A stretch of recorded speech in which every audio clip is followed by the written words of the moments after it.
இன்னைக்கு நீங்க காலையில எழுந்து அடுத்த மாசம் ரூம் ரெண்ட் எப்படி கட்டப் போறேன் என்று மூச்சு வாங்கிட்டு இருக்கீங்களா?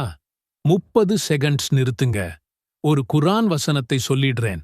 அது தினமும் ஒரு நேரத்துல ஓதினா இன்ஷா அல்லாஹ் கடன் காணாம போயிடும். கொஞ்சம் கடைசியா கேளுங்க.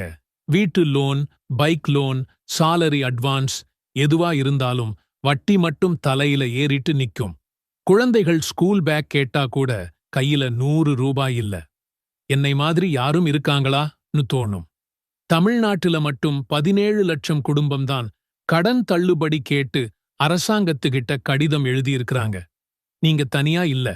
குர்ஆன்ல 114 சூரா இருக்கு.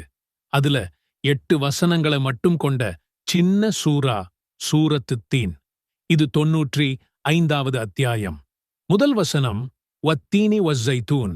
அல்லாஹ் தீனையும் அதன் மீது அவர் கட்டுப்பாட்டையும் சத்தியமாக்கறாரு.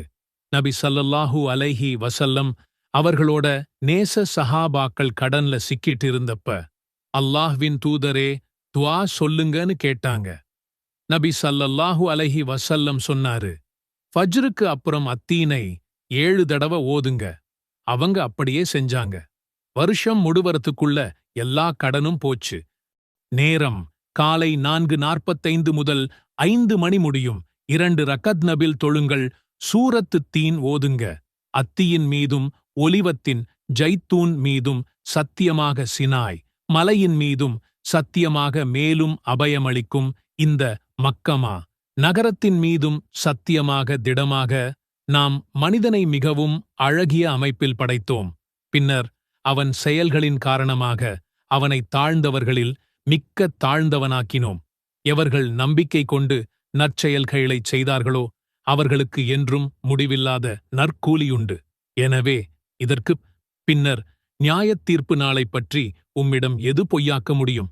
அல்லாஹ் தீர்ப்புச் செய்வோரில் எல்லாம் மிக மேலாக தீர்ப்புச் செய்பவன் இல்லையா? ஓதும்போது மனசு முழுக்க அல்லாஹ் மேல நம்பிக்கை. இந்த வீடியோ பார்த்துட்டு இருந்தா இப்பவே சின்ன முடிவு எடுங்க. நான் சொன்ன முறையை 41 நாள் நம்பிக்கையோட பண்ணுவேன். நண்பர்கள் யாராச்சும் கடன் மாட்டியிருந்தா இந்த வீடியோ அனுப்புங்க. உங்களுக்காக ஒரு சின்ன பிரார்த்தனை. அல்லாஹ் நம்ம எல்லா கடனையும் தீர்த்திடட்டும். வீட்டில சந்தோஷத்தை கொட்டிக் கொடுக்கட்டும். நாம எல்லாரும் கஷ்டப்பட்டாலும் நம்பிக்கையோட நிம்மதியா முடிவடையணும். ஆமீன்.